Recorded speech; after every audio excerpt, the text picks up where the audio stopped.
When a citizen steps forward in a sensitive criminal case and faces real threats, the state's duty to protect isn't just moral, it's constitutional.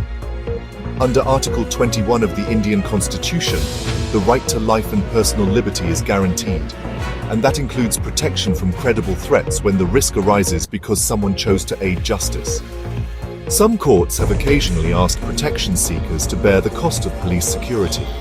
That may be fair in private disputes, but not when the case is of national importance, under Supreme Court oversight, or involves real danger, including past violence.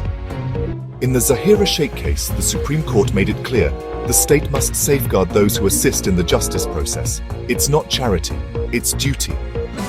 The court went further in Paskim Banga v. State of West Bengal, ruling that the state cannot cite financial constraints to deny fundamental rights under Article 21.